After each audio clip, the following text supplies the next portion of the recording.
Hola chicos, ¿cómo están? Espero que tanto ustedes como su familia se encuentren muy bien. Yo soy la profesora Lorna Seifer del Departamento de Lengua y Literatura. El propósito de este video es revisar una a una las preguntas de la actividad número 3 de comprensión de lectura. La idea es retroalimentarlo, ¿cierto? Y que quede claro por qué es tal o cual la respuesta correcta. Tenemos que tener en cuenta que la comprensión de lectura no es algo propio solamente de lenguaje y comunicación, sino que la comprensión de lectura es una habilidad que nosotros tenemos que ir potenciando a lo largo de nuestra vida, ¿m? Y que es muy importante para desarrollar diferentes tareas de nuestra vida cotidiana, ¿ah? Como por ejemplo, cuando tenemos que preparar un determinado plato exquisito, ¿qué hacemos? Buscamos la receta. Ya, seguimos los pasos, ¿cierto? De acuerdo a lo que dice el texto, y para eso tenemos que hacer uso de nuestra comprensión de lectura. O lo mismo, por ejemplo, si vamos a lavar una determinada prenda de nuestro vestuario, ¿qué revisamos? La etiqueta, ¿cierto? Leemos la etiqueta y de acuerdo a eso tenemos un lavado exitoso o un desastre, ¿cierto? Una prenda que se encogió, que se decoloró, etc. Ahí estamos haciendo uso de nuestra comprensión en actividades prácticas de la vida cotidiana. ¿Mm? ¿Cómo podemos mejorar esto? No hay fórmulas mágicas, ¿cierto? Es algo que debemos ir practicando. Una práctica constante nos va a ayudar a mejorar nuestra comprensión de lectura. Y que lo hagamos de manera consciente, ¿cierto? Que nos vayamos dando cuenta de cuáles son nuestras debilidades. Si, por ejemplo, la debilidad está en vocabulario, ¿qué debería hacer? ¿Cierto? Tratar de sacar el significado por contexto o buscar el significado en un diccionario de un término que yo no conozca. O si no voy entendiendo, ¿cierto? Releer, irle haciendo preguntas al texto, ver al final, después de que terminó la lectura, ¿cierto? Si soy capaz de explicar lo que leí o no. Pero requiere de mucho esfuerzo y práctica constante, ¿ya? Así que a darnos el ánimo, a intentar hacernos amigos de la lectura, y vamos a ver que nos vamos a encontrar con algo muy interesante, ¿cierto? Ya sea que si vamos a leer textos literarios que nos van a invitar a viajar, a imaginar, o si vamos a leer textos no literarios, ¿cierto? Noticias que nos van a mantener informados, artículos científicos, textos de historia, lo que sea, pero la lectura siempre va a ser una práctica muy provechosa para nuestra vida, ¿ya? Ahora vamos a revisar la actividad en sí. Vimos que el primer texto, ¿cierto? Niño, del escritor chileno Gonzalo Millán, es de carácter literario, de género lírico, un poema, ¿cierto? Niño. Encontrarán siglos después, cuando solo queden los envases de una sociedad que se consumió a sí misma, sus restos de pequeño faraón dentro de un refrigerador descompuesto, enterrado bajo unas pirámides de basura. Y la primera pregunta decía, ¿el texto leído contiene implícito o implícita? A ver, ahí tengo que tener claro qué significa implícito. Lo implícito es algo que está incluido sin que se diga o especifique, yo tengo que deducirlo del texto. No está dicho abiertamente. Ya, ¿qué contiene implícito este texto? A ver, la alternativa A dice, una analogía entre los ritos funerarios de distintos lugares.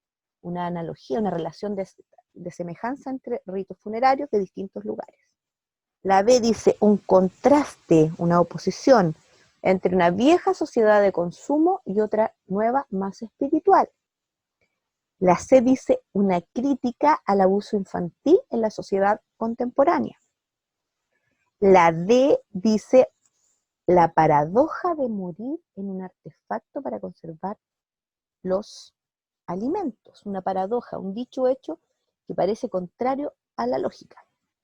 Y la E, el deseo de trascendencia, de llegar más allá de la sociedad actual. Ya, si nos ponemos a analizar, ¿cierto? Tendríamos que descartar de plano la C, que dice una crítica al abuso infantil en la sociedad contemporánea.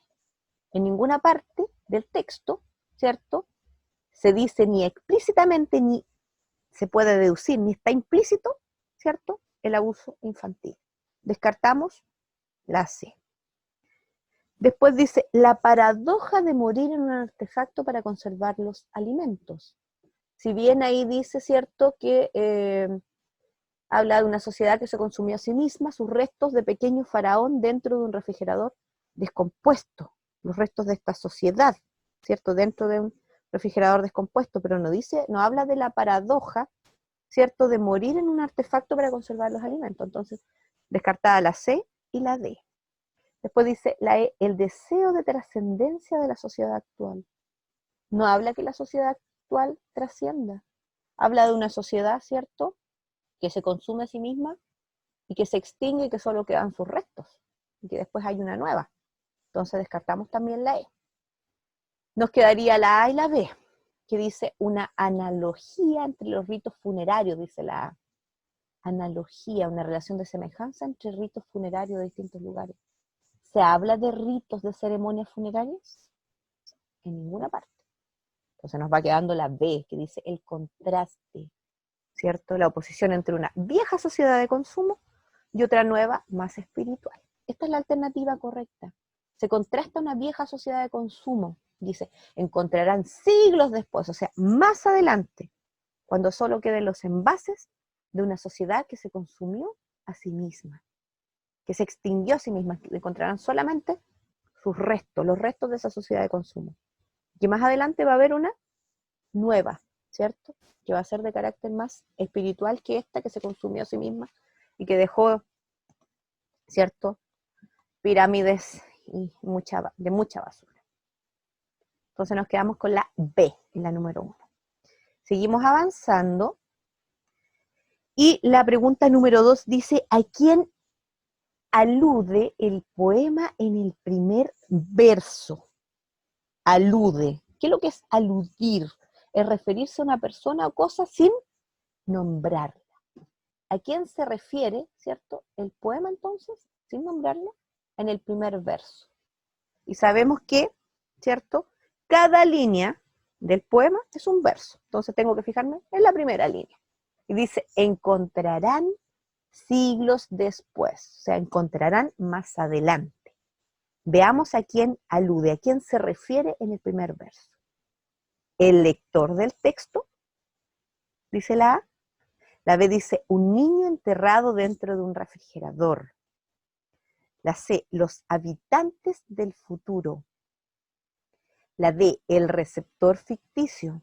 Y la E dice, los responsables de liderar la sociedad. Si nos fijamos acá, ¿cierto?, partiendo de abajo hacia arriba, la E dice, los responsables de liderar la sociedad. No hace alusión a esto el texto, dice, encontrarán siglos después. Los que estén más adelante, ¿cierto?, encontrarán. Entonces, no se habla de los responsables de liderar la sociedad, no alude a esto, no se refiere a esto. La descarto. Después dice, el receptor ficticio. No hace alusión también a un receptor del texto tampoco. ¿Cierto? Está diciendo, encontrarán siglos después. Los que estén siglos después encontrarán, los que estén más adelante. Después dice la C, los habitantes del futuro. Esa es la correcta, ¿cierto? Porque dice, encontrarán siglos después, los que estén más adelante encontrarán. Esa era la correcta, la C. La B no me sirve, un niño enterrado dentro de un refrigerador no alude, no se refiere a eso, ¿cierto? Y el receptor del texto que planteaba la A, tampoco. Entonces nos quedamos con, encontrarán siglos después, ¿quién? Los habitantes del futuro. La alternativa C. Después tenemos un segundo texto. Cuento nocturno, de Julio César Parisi, uruguayo, que es más bien reconocido por ser humorista y dibujante, más que cuentista, ¿cierto? Por lo que más ha destacado él es por sus dibujos y por su humor. Aquí tenemos Cuento nocturno que dice, a lo lejos se escucharon 12 campanadas. Arriba, la luna se distraía mirando las nubecitas negras que pasaban a su lado. Abajo, entre las lápidas, 2 espectros hablaban entre sí. No me vas a creer, pero tuve un sueño, dijo uno de los fantasmas. El otro lo miró con sus ojos muertos, inundados de incredulidad. De su boca salió un suspiro. No puede ser, dijo lanzando un aliento de ataúd apolillado. Soñé, te lo juro, ayer al mediodía, en el panteón soñé. ¿Qué soñaste? Soñé que estaba vivo y no sé por qué soñé eso. ¿Serán nostalgias de mi otra vida? No, no creo, dijo el otro cadáver. Y agregó, espantado, temo que sea una premonición. Ya, y la pregunta 3 nos dice, ¿cuál es el término que mejor podría reemplazar a la palabra premonición sin alterar el sentido del texto? Donde dice, temo que sea una premonición. La alternativa A dice, maldición. B, presagio. C, sueño. Y la D, advertencia. Y E, intuición. Ya. Si nos fijamos acá, ¿cierto? A, maldición. En ninguna parte se ve, ¿cierto?, que se pudiera relacionar eso. Temo que sea una maldición. Una maldición se supone que otra persona o otro ser lo maldijo, le deseó mal. Aquí no nos sirve, ¿cierto? Ya. La B dice presagio. ¿Qué es un presagio? ¿Ah? Es la intuición, el sentimiento, ¿cierto?, que anuncia un hecho futuro. Bien podría ser esa, ¿cierto? Un presagio. La C dice sueño. Temo que sea un sueño. Él estaba soñando, ¿cierto? Soñó eso. ¿Ah? Soñó que estaba vivo, ya, pero no le viene acá, ¿cierto? Temo que sea una premonición, temo que sea solo un sueño. No, está contando lo que soñó, ¿cierto? Entonces, no nos sirve. Advertencia, ¿ah? Que sea una advertencia, ¿sí? Que se le esté advirtiendo de algo que vaya a pasar. Tampoco le viene. Y la E dice intuición, que esté intuyendo, que esté comprendiendo, percibiendo algo de manera clara, ¿cierto? Sin que intervenga la razón. Aquí claramente la alternativa correcta es la B, el presagio, ¿cierto? El presagio, la intuición o sentimiento de que algo va a pasar, ¿m? De que, ¿cierto? Un hecho va a suceder más adelante. Entonces nos quedamos con la alternativa B, presagio. Otra de las preguntas del texto era, la acción del texto transcurre, dice la pregunta 4. ¿Dónde transcurre la acción del texto? A ver, al mediodía, perdón, ¿cuándo transcurre? No dónde, ¿cuándo? ¿Cierto? ¿Cuándo? La acción en el texto transcurre al mediodía de ayer,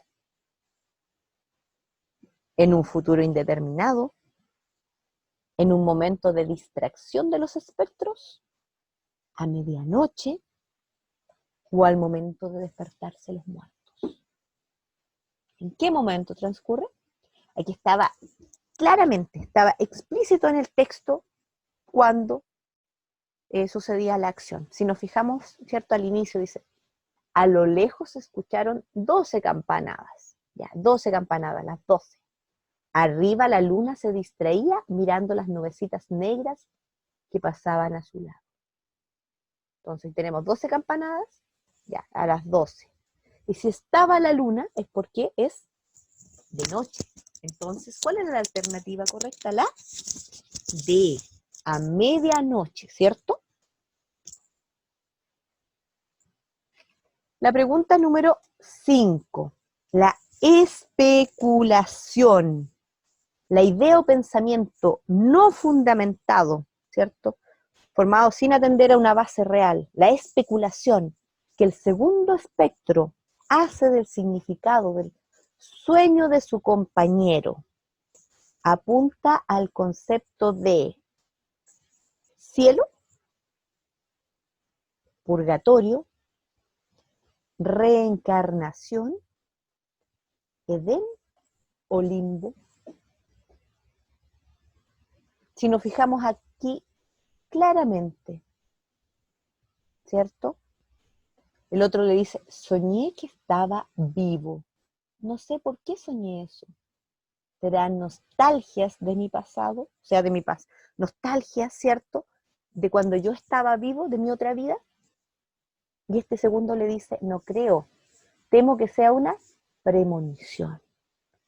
O sea, de algo que va a suceder más adelante. La posibilidad de volver a vivir, de reencarnarse. Entonces, por eso es la alternativa C, reencarnación. Después dice, el hecho, en la 6, el hecho que mayor asombro provoca a los espectros es A, la posibilidad de que el sueño experimentado sea premonitorio.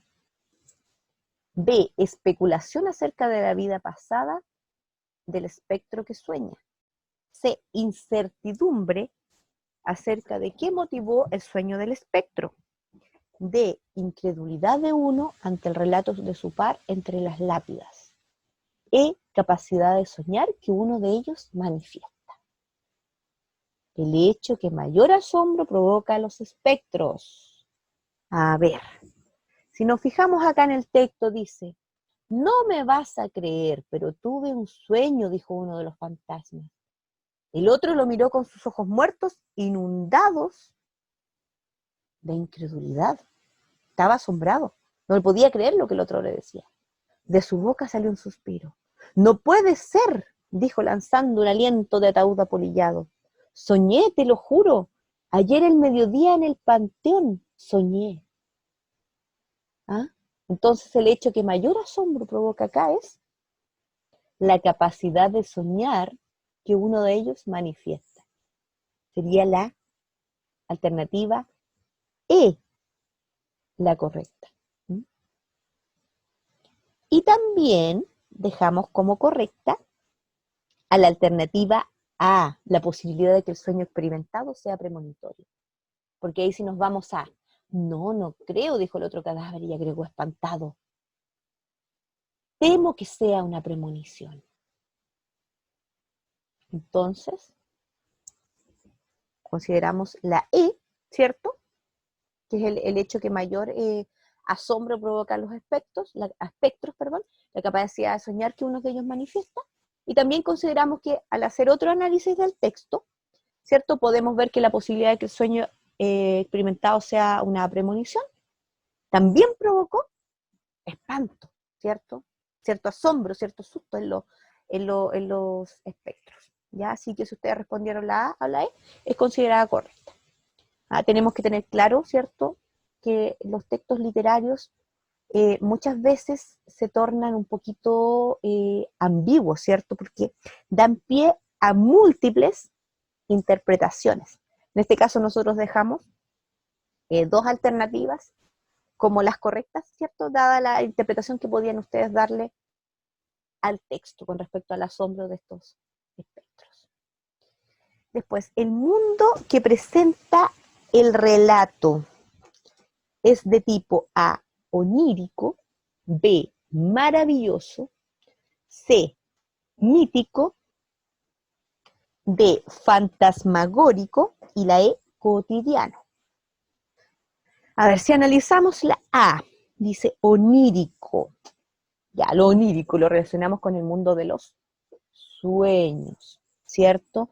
Ahí la lectura, el texto muchas veces se vuelve confuso, genera cierto sentimiento de extrañeza en el lector.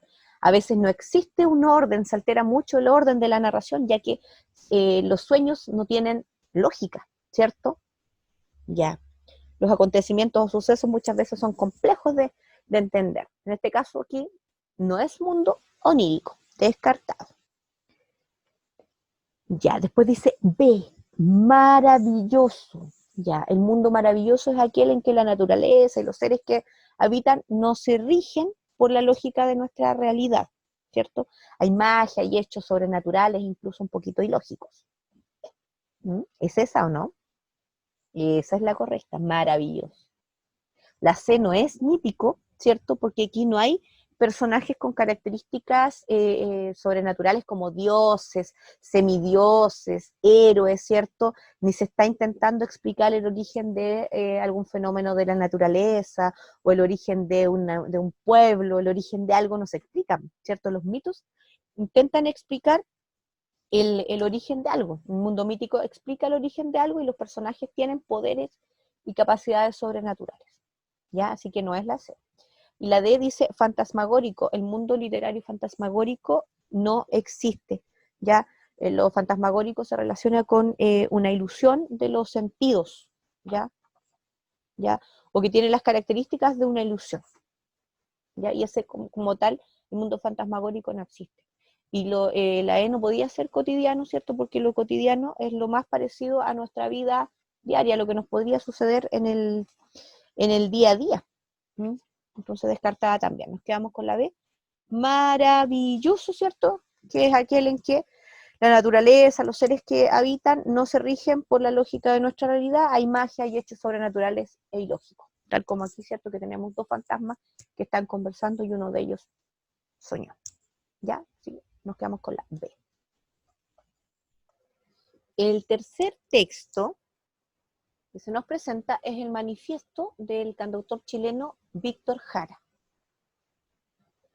La pregunta 8 dice, desde el punto de vista semántico, o sea, desde el punto de vista del significado, este texto constituye un o una A, alabanza al canto, B, explicación religiosa del canto, C, declaración de principios, D, arte poética, o E, demostración del poder del canto.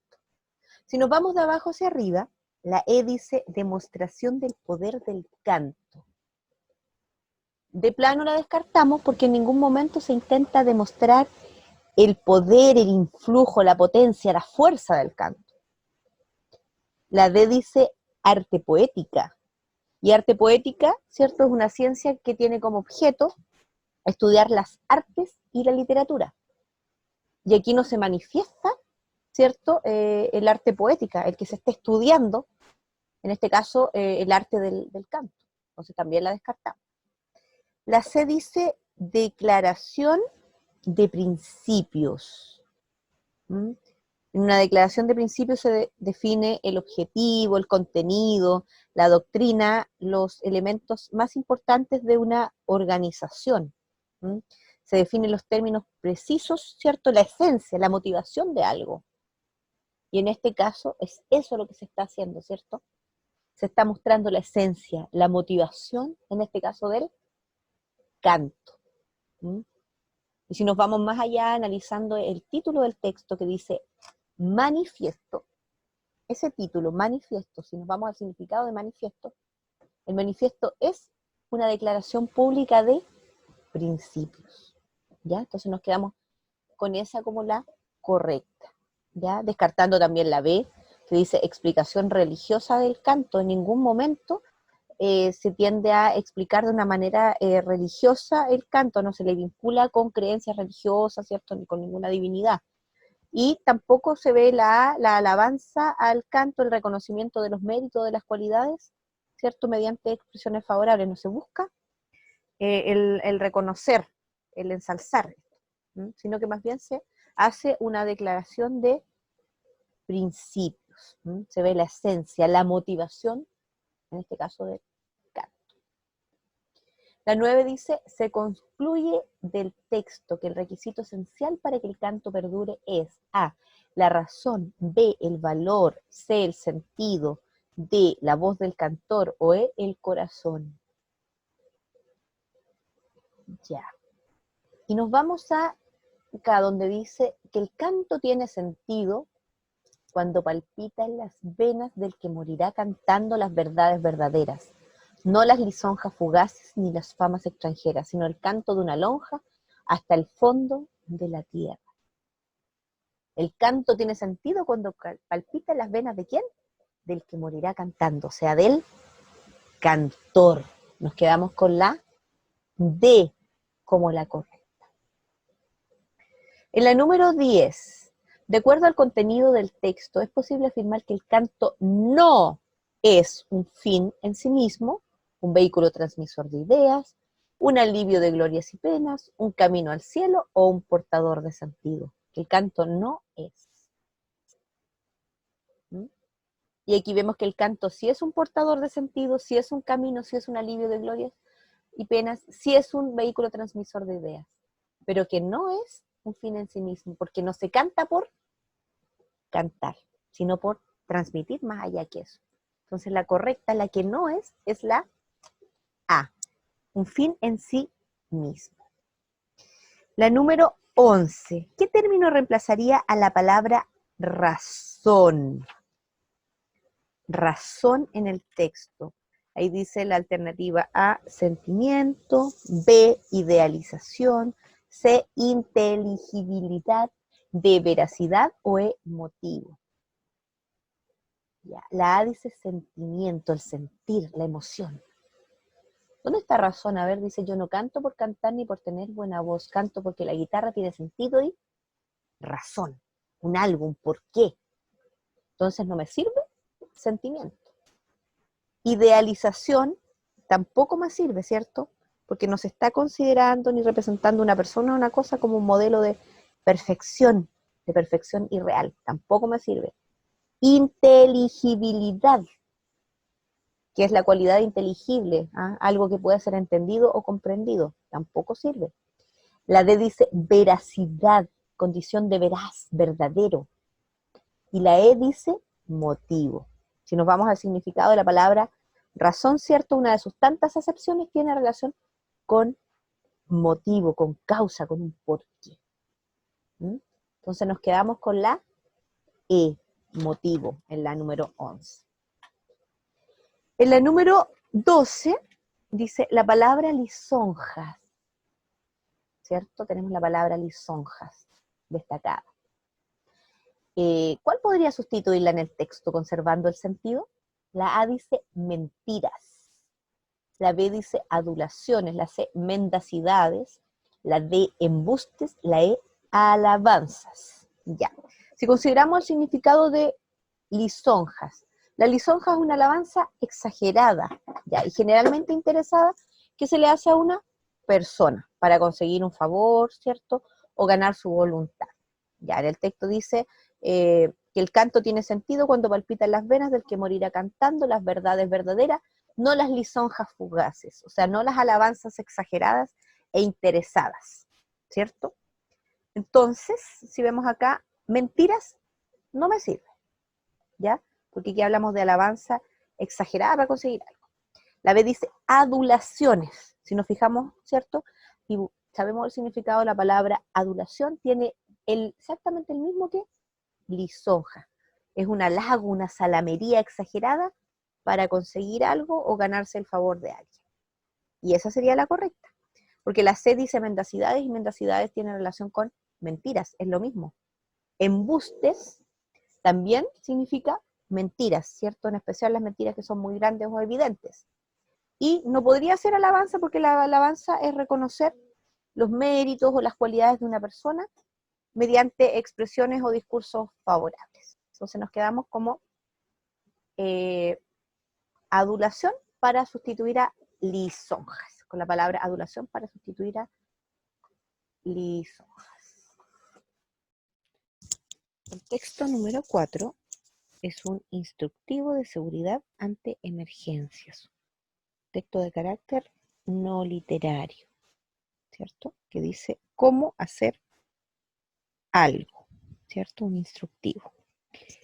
Dice, en todo lugar de trabajo deberán implementarse las medidas necesarias para la prevención de incendios con el fin de disminuir la posibilidad de inicio de fuego, controlando las cargas combustibles y las fuentes de calor e inspeccionando las instalaciones a través de un programa preestablecido. Todo lugar de trabajo en que exista algún riesgo de incendio, ya sea por la estructura del edificio o por la naturaleza del trabajo que se realiza, deberá contar con extintores de incendio del tipo adecuado a los materiales combustibles o inflamables que en él existan o se manipulen. Los extintores deberán ser sometidos a revisión y mantención a lo menos una vez al año y deberán estar certificados por un laboratorio acreditado. El extintor ha sido concebido solo para combatir principios de incendios, es decir, fuegos que recién comienzan.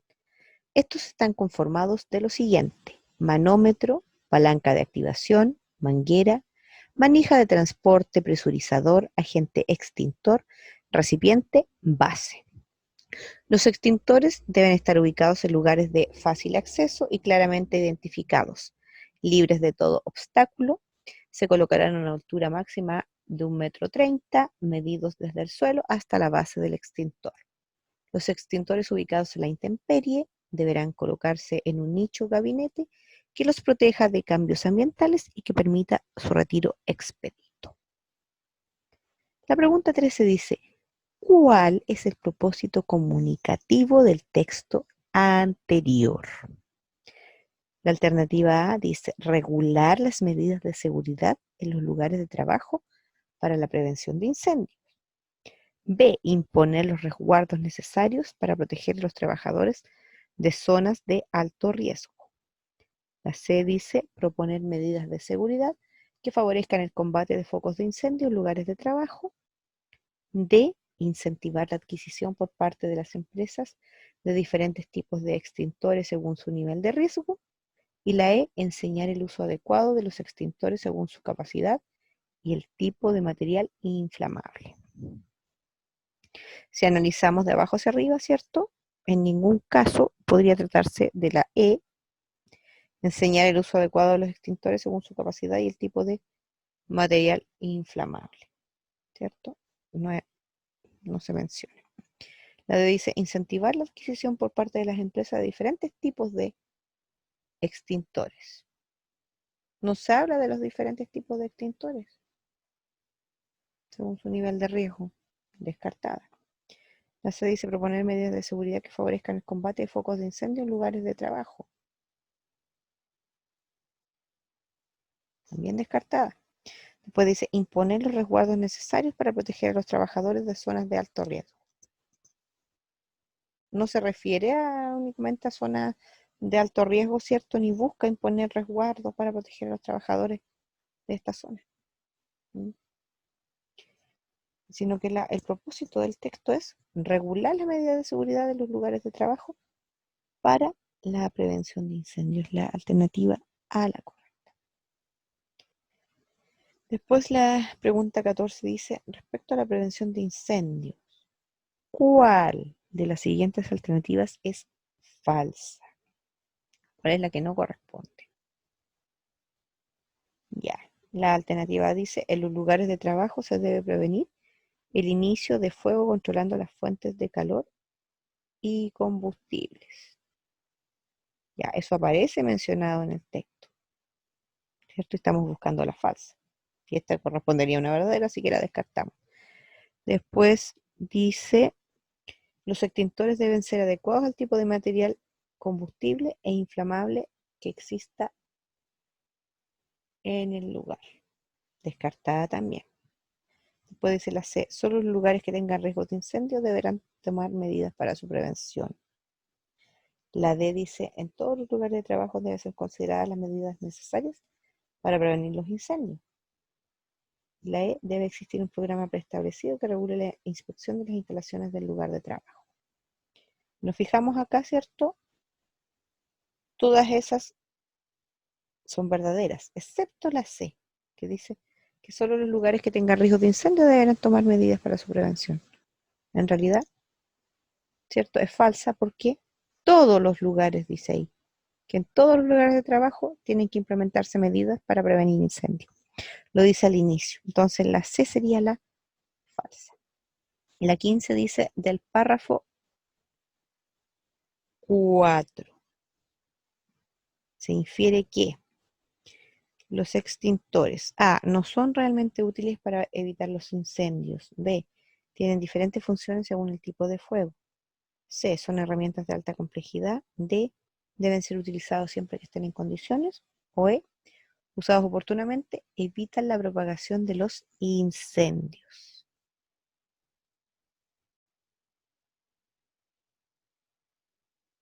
Y si nos fijamos acá, ¿cierto? Párrafo 4 dice: el extintor ha sido concebido solo para combatir principios de incendios.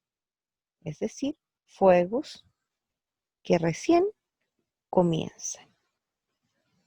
¿Mm? Entonces ahí nos quedamos, ¿cierto? Inferimos que sirven al inicio y que usado al inicio, ¿cierto? Cuando hay un fuego que recién está comenzando. Entonces ahí se infiere, se deduce que usados oportunamente van a evitar la propagación de los incendios. Nos quedamos con la E como la correcta. Pues la 16 dice, según el texto, ¿qué cuidado deben tenerse con los extintores? La 1, ¿cierto? Dice, revisarlos, mantenerlos anualmente. Certificarlos en un laboratorio acreditado. Ubicarlos en lugares de fácil acceso. Si nos fijamos acá en el texto, dice, en el tercer párrafo, los extintores deben ser sometidos a revisión y mantención al menos una vez al año. Entonces sería, ¿cierto? La 1 correspondería. La 2 dice certificarlos en un laboratorio acreditado. En el tercer párrafo dice, y deberán estar certificados por un laboratorio acreditado. Nos quedamos también con la 2. Y la 3 dice, ubicarlos en lugares de fácil acceso. Dice, ¿cierto? Los extintores deberán estar ubicados en lugares de fácil acceso. También corresponde. Entonces nos quedamos con la E, ¿cierto? Que incluye a las 3 opciones. Después dice la 17, el término concebido en el texto puede ser reemplazado por previsto, proyectado, entendido, engendrado o ideado. La palabra concebido significa formar una idea o concepto en la mente. Y dice, el extintor ha sido concebido solo para combatir principios de incendio. Ya, concebido, formar una idea o concepto en la mente, o sea, idear algo. ¿Ya? No me serviría la que dice previsto, que significa predicho, pronosticado, presagiado, ni proyectado, ¿cierto? Que significaría trazado, trazar, lanzar o dirigir una cosa hacia adelante, ni entendido, ¿cierto? Que tienen conocimiento acerca de algo, no me serviría. Engendrado significa que es creado, producido, gestado, que da vida a un nuevo ser, tampoco. Me quedo con la E, ideado, ¿cierto? Porque concebido se entiende como formarse una idea o concepto en la mente, como idear. La E sería la correcta. La 18 dice conformados. La palabra conformados en la lectura puede ser sustituida por creados, formados, constituidos, hechos, configurados. Cuando dice estos están conformados de lo siguiente. ¿Cuál sería la correcta? Nos quedamos con la C. Constituidos. Están constituidos de lo siguiente. No me sirve ni creados de lo siguiente, ¿cierto? No quedaría bien. Formados de lo siguiente. Tampoco. Sino que constituidos. Hechos tampoco me sirven ni configurados. Después tengo otro texto, ¿cierto? Un aviso de trabajo. También un texto tipo no literario. Dice, ingeniero. Sector marítimo, de Antofagasta, empresa del sector marítimo requiere ingeniero marina mercante, mecánico, ingeniero de transporte. Experiencia mínima de 5 años comprobable en dirección de equipos de trabajo. Conocimiento de inglés, capacidad de trabajo a presión y en jornadas extensas. Enviar currículum indicando la renta solicitada al email tanto. ¿Cuál de las siguientes características no es señalada en el anuncio como requisito para el empleo? La A dice haber dirigido equipos de trabajo al menos 5 años. La B, conocimiento del inglés. La C, experiencia laboral como ingeniero. La D, tolerancia frente a situaciones de presión, resistencia a largas jornadas de trabajo. Si nos vamos al texto, Ya, la A dice haber dirigido equipos de trabajo al menos 5 años. Estamos buscando la que no se pide en el anuncio. Y si nos fijamos acá, en el anuncio dice experiencia mínima de 5 años comprobable en dirección de equipos de trabajo. Tengo que descartar la A. La B dice conocimiento del inglés. En el texto dice conocimiento del inglés. Es un requisito. Y aquí estoy buscando el que no me piden como requisito. La C dice experiencia laboral como ingeniero. ¿Dice acá tal cual experiencia laboral como ingeniero? No lo dice. Dice que está buscando un ingeniero, ¿cierto? De marina mercante, mecánico, ingeniero de transporte, con experiencia mínima de 5 años comprobable en dirección de equipos de trabajo. Dirección de equipos, pero no como ingeniero. Entonces, esa sería la correcta, ¿ya? Porque la D dice tolerancia frente a situaciones de presión, y acá lo dice, ¿cierto? Capacidad de trabajo a presión. Después la E dice resistencia a larga jornada de trabajo, dice acá, y en jornadas extensas. Entonces, lo que no se me pide, ¿cierto? La característica que no aparece señalada en el anuncio es la C, experiencia laboral como ingeniero. Ya el texto número 6 se titula El acceso a Internet, un derecho humano. Aquí estamos ante una noticia. La Asamblea General de las Naciones Unidas instauró hoy el acceso a Internet como un derecho humano altamente protegido. Para la ONU, la naturaleza de Internet no solo permite a los individuos ejercer su derecho de opinión y expresión, sino que también forma parte de sus derechos humanos y promueve el acceso a la sociedad en su conjunto. En este sentido, los gobiernos de todas partes del globo tendrán la obligación de facilitar un servicio asequible para todos y deberá ser una prioridad asegurar el acceso a Internet. El organismo también enumera los supuestos en los que considerará que el derecho está siendo violado. Así, el bloqueo o filtro de los contenidos, la desconexión para evitar el acceso y los ciberataques y la inadecuada protección del derecho de privacidad y protección de datos serán considerados como formas de vulneración del derecho. Aún queda por ver cuáles serán las posibles sanciones a aplicar a quienes no cumplan con estos preceptos. La pregunta 20 dice, las razones dadas por la ONU para determinar que Internet es un derecho humano son de carácter A, informático y humano, B, social y familiar, C, personal e intelectual, D, pluralista e integrador y la E, obligatorio y prioritario. Si nos fijamos acá donde dice, ¿cierto?, que es un derecho humano altamente protegido, que para la ONU la naturaleza de Internet no solo le permite a los individuos ejercer su derecho de opinión y expresión, sino que también forma parte de sus derechos humanos y promueve el acceso a la sociedad en su conjunto. Tomándonos de esto, ¿cierto?, podríamos ver que las razones que da la ONU para decir que es un derecho humano son de carácter pluralista e integrador. ¿Ya? Tomando en cuenta que, ¿cierto?, este derecho va a integrar a estos seres humanos, a estos individuos, a la sociedad, ¿cierto? Y que pluralista, ¿cierto?, es un sistema en el cual se acepta, se tolera y se reconoce la variedad de doctrinas, pensamientos, tendencias o creencias dentro de una sociedad, y que es una de las características más importantes de la democracia moderna, pues supone el reconocimiento de la diversidad, la promoción del diálogo y también la inclusión, el respeto y la tolerancia hacia el otro. Entonces, tomándonos de eso, la alternativa correcta es la D, pluralista e integrador.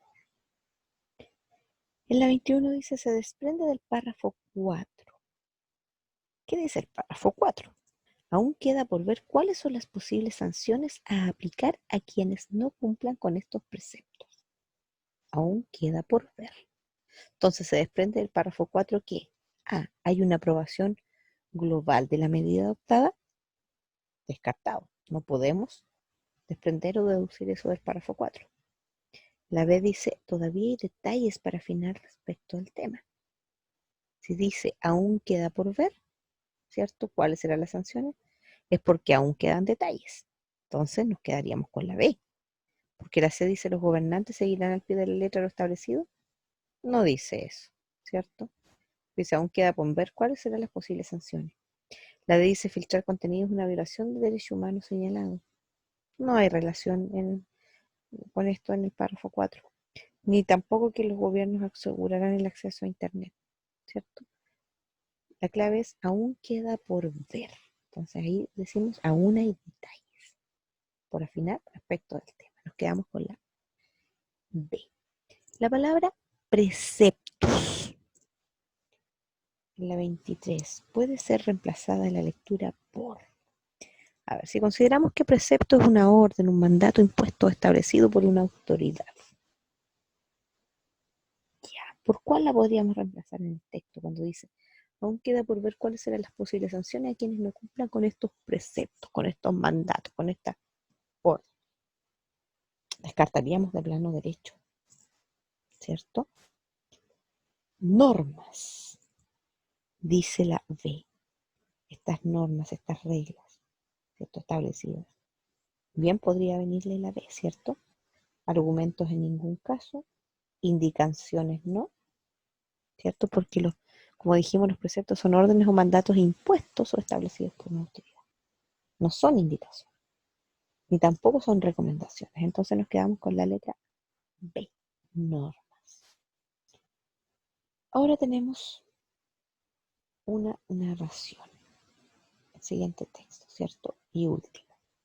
Que dice, Abelardo Arzaín, astuto abogado argentino, asesino agudo, apuesto, ágil, aerovista y calado, atento, amable, amigo asiduo, afectuoso, acechante, ambicioso, amante ardiente, arrecho, autoritario, abrazos asfixiantes, ansiosos, asustados, aluvión apagado, artefacto ablandado, apocado, agravado, altamente agresivo, al acecho, Abelardo Arzaín, arma al alcance, arremete artero, ataca arrabiado, asesina atrapado, absuelto, autodefensa, hay. En este texto vemos que se trabaja la enumeración, ¿cierto? Se trabaja con la enumeración y la acumulación de palabras cuyo juego sonoro de ritmo y cadencia, apoyado en la literación, ¿cierto? La igualdad, semejanza de sonido, aquí está cargado a la A, distrae respecto de su significado. ¿Mm? Hay cierta impronta lúdica, cierto juego. ¿Mm? Se ve la ausencia de conectores y de verbos que solo aparecen hasta el final del relato. Aquí se destaca la palabra en sí misma, con su portación de significado. Estamos ante un micro relato. Y de este texto se puede desprender que un factor posibilitador, un factor que hizo posible la absolución de su protagonista, en este caso de Abelardo Arzaín, fue A, la escasa magnitud del crimen, en ningún caso. La agresividad del victimario, tampoco. Una argumentación a favor de la víctima, tampoco. Sus habilidades personales, dice la D. Y la E dice la claridad sobre el móvil del crimen. Entonces, aquí tendríamos que ver qué se desprende del texto anterior para facilitar la absolución de Abelardo Arzaín. Si nos fijamos en todo lo que se dice de él, ¿cierto? Sus características, puede desprenderse que su absolución, ¿cierto? Es debido a sus habilidades personales, ¿cierto? Ya que él es un astuto abogado, es un asesino agudo, es apuesto, es ágil, atento, amable, etc. Tiene muchas características poseídas, positivas, perdón, no poseídas. ¿Mm? Y, ¿cierto? Dice ahí por ahí, absuelto. 2 puntos, autodefensa. Él se defendió a sí mismo, ¿cierto? Gracias a sus características personales, entonces, él logró la absolución. Y después dice acá en la 25, se infiere del texto que el narrador, ¿Se mantiene impasible observando los hechos de violencia relatados? ¿Experimenta cierta inclinación favorable hacia el protagonista del relato? ¿No comprende el motivo por el cual se comete el crimen narrado? ¿Lamenta el resultado del proceso favorable al protagonista del relato? ¿O ha tenido una relación cercana con la víctima del asesinato? Si lo pensamos, en ningún caso se dice en el texto que esta persona ha tenido una relación cercana con la víctima del asesinato. No se puede deducir eso, no se puede sacar de ninguna parte del texto. No lo podemos inferir. ¿Cierto? Entonces descartamos la E. También descartamos la A porque dice se mantiene impasible observando los hechos de violencia relatados. No parece que que se mantuviera impasible, que le diera lo mismo, ¿cierto? También la descartamos. Después dice la B, experimenta cierta inclinación favorable hacia el protagonista del relato. No se podría deducir eso. Simplemente, cierto narrador está describiendo a Abelardo Arsaín, dando a conocer sus características. Se desconoce si hay una inclinación favorable. Más bien, se podría decir, ¿cierto?, que lamenta el resultado del proceso favorable al protagonista del relato. Porque dice, absuelto, autodefensa, hay. O sea, hay cierto dolor, cierta molestia, porque esta persona fue absuelta. Lamenta el resultado del proceso favorable al protagonista del relato. En la 25, la D es la correcta. Ya me despido. Espero que haya servido el análisis de la actividad y que todos ustedes sigan muy bien, ¿cierto?, haciendo el empeño para desarrollar las actividades que vendrán, que se estén cuidando. Nos vemos. Cuídense. Chao, chao.